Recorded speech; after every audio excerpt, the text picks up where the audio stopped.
حضرت ابو ہریرہ رضی اللہ تعالی عنہ روایت کرتے ہیں کہ رسول اکرم صلی اللہ علیہ وآلہ وسلم نے فرمایا، جو کچھ چاہو مجھ سے پوچھو۔ لوگوں پر ہیبت چھا گئی کہ آپ صلی اللہ علیہ وآلہ وسلم سے کچھ پوچھیں۔ اتنے میں ایک آدمی آیا، رسول اللہ صلی اللہ علیہ وآلہ وسلم کے زانوں کے پاس بیٹھ کر عرض کرنے لگا، اے اللہ کے رسول صلی اللہ علیہ وآلہ وسلم، اسلام کیا ہے؟ آپ صلی اللہ علیہ وآلہ وسلم نے فرمایا، اسلام یہ ہے کہ تم اللہ کے ساتھ کسی کو شریک نہ کرو، نماز پابندی سے پڑھو، زکوٰۃ ادا کرو، رمضان کے روزے رکھو۔ اس نے عرض کیا، آپ نے سچ فرمایا۔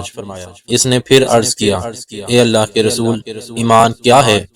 آپ صلی اللہ علیہ وآلہ وسلم نے ارشاد فرمایا، ایمان یہ ہے کہ تم اللہ کا، اس کے فرشتوں کا، اس کی کتابوں کا، اس سے ملنے کا اور اس کے پیغمبروں کا یقین رکھو، حشر کو سچا جانو اور ہر طرح کی تقدیر الہی کو، خواہ خیر ہو یا شر، دل سے مانو۔ اس نے کہا، آپ صلی اللہ علیہ وآلہ وسلم نے سچ فرمایا۔ اس نے پھر عرض کیا، اے اللہ کے رسول صلی اللہ علیہ وآلہ وسلم، احسان کس کو کہتے ہیں؟ آپ نے فرمایا، احسان یہ ہے کہ تم اللہ تعالیٰ کا خوف اتنا رکھو گویا ہر وقت اس کو دیکھ رہے ہو۔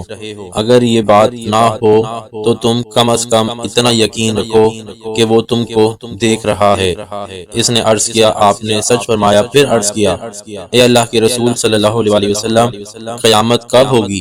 آپ صلی اللہ علیہ وآلہ وسلم نے فرمایا، جس سے سوال کیا گیا ہے وہ اس بات کو سائل سے زیادہ نہیں جانتا۔ ہاں، میں اس کی علامات تمہیں بتا دیتا ہوں۔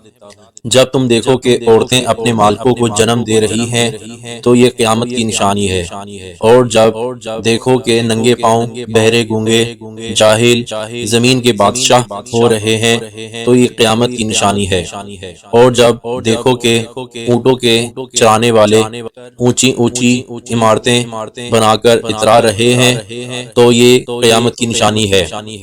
قیامت ان 5 غیبی چیزوں میں سے ہے جن کو اللہ تعالیٰ کے سوا کوئی نہیں جانتا۔ پھر رسول اللہ صلی اللہ علیہ وآلہ وسلم نے آیت پڑھی۔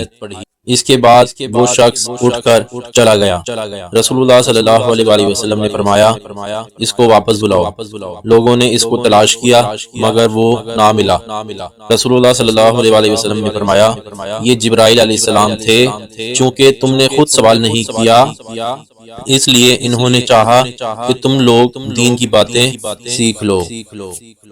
اس حدیث کے صحابی، راوی کا نام، کتاب کا نام اور مکمل سند تصدیق شدہ اور دنیا کی بڑی زبانوں میں اس حدیث کا ترجمہ اور آسان الفاظ میں مفہوم اور وضاحت یوٹیوب کے ڈسکرپشن میں موجود ہے، ملاحظہ کریں اور چینل کو لائک شیئر کر دیا کریں۔ ویڈیو دیکھنے کا بہت شکریہ۔